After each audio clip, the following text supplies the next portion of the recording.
Welcome to my Idaho cabin, where the elk and deer run free.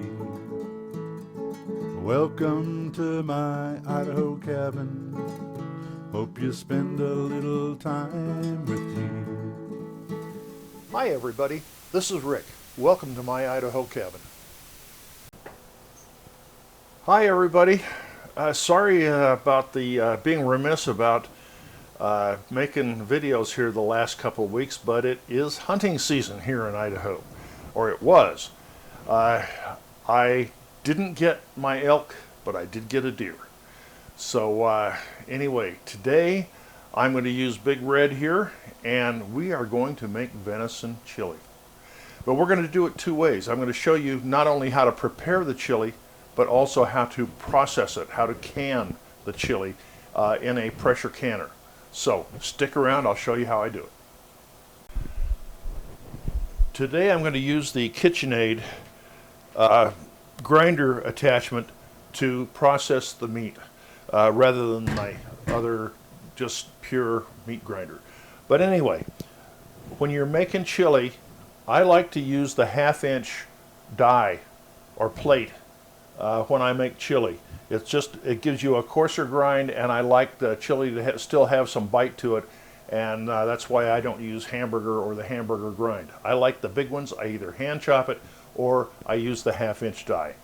So I'll put it in there and we'll start grinding meat. Okay, here I have almost 5 pounds. It's 4 3/4 pounds of nice deer meat. It's cut into stew slices or pieces, so I'm going to just drop this in. Normally I would, if I was going to do a grind, I would cut it into pieces about 1 inch by 4 to 6 inches and put them in that way. But when we process the deer, we cut it up into stew meat, and so I'm going to process that. So here we go. Speed 4 is the correct speed to grind the meat. So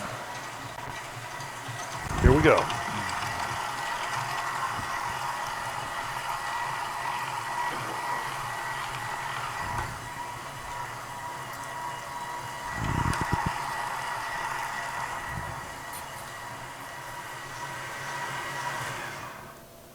Okay, there it is. Beautiful, nice chili grind. It's large. It's like hamburger, but it's a lot bigger, and so gives you some texture in your meat.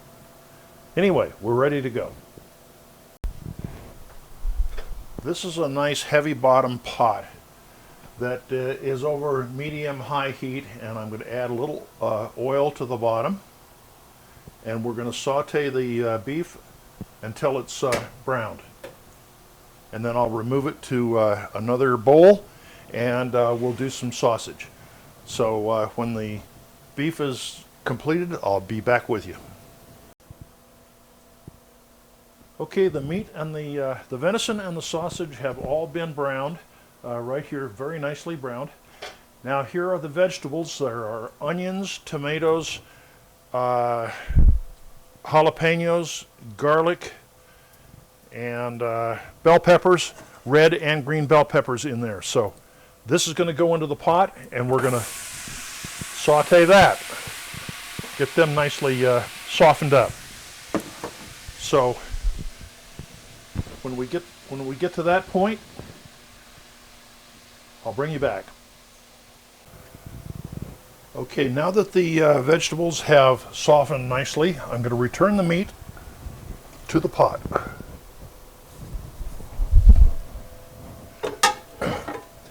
And then we're going to add the spices, which are all listed below.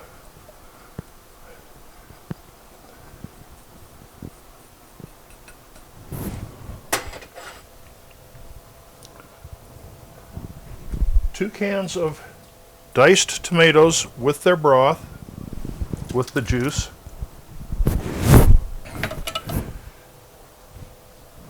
Tomato paste. Now here's a trick. I don't know, I thought most people know this, but when you put tomato paste in a pot, if you're going to use the whole can, cut both ends off the tomato paste, and then just use the use your fingers to push the tomato paste through, and then you just peel off the lid that went in the pot, and you have a nice clean tomato paste can. So we'll do that with the other 2 cans. I'm making a double batch here, so that just goes in there like that, and then you just grab the top as it comes off, and nice clean can.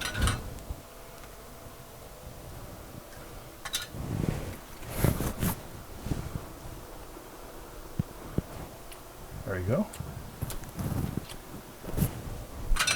Okay, now I'll add the rest of the ingredients. Beef broth, vinegar, etc.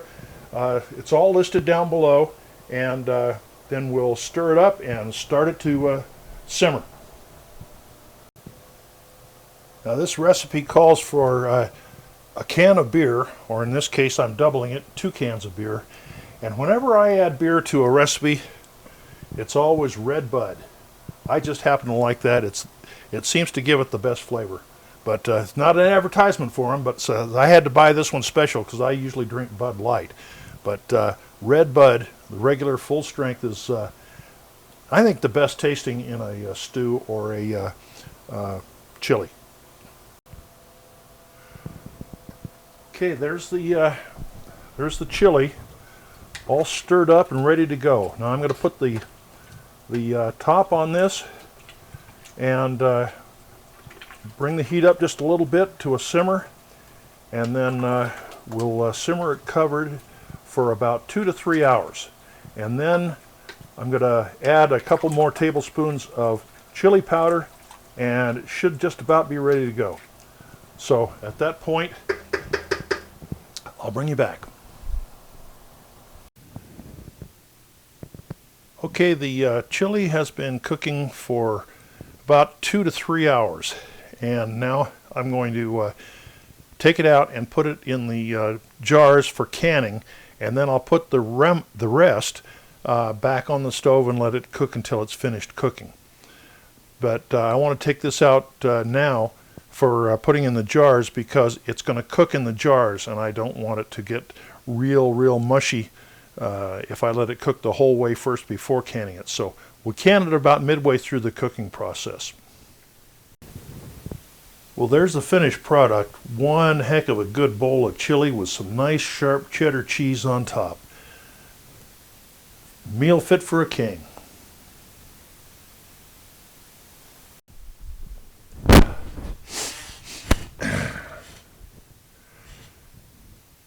Well, I hope you enjoyed this video about venison chili. It's based on a beef chili recipe that I developed over the years. So that's the recipe that I'll put right down here, but you can see where I've made the changes, and it was only between the beef and the venison. Everything else is all the same, and it was really good. Nice and tasty. It wasn't real hot or spicy or anything like that. It was just flavorful. So if you want to make it the beef way, follow the recipe. If you want to make it the venison way, follow the video. Anyway, recipes right down there, right down here, and the like and dislike buttons over here. So feel free to hit the up or the down thumb, and give me a comment. I love to read the comments that you guys send in. I appreciate what you say, and I take your suggestions to heart. So I appreciate that again. So until next time, this is Rick at my Idaho cabin. Welcome to my Idaho cabin, where the elk and deer run free. Welcome to my Idaho cabin. Thanks for spending time with me.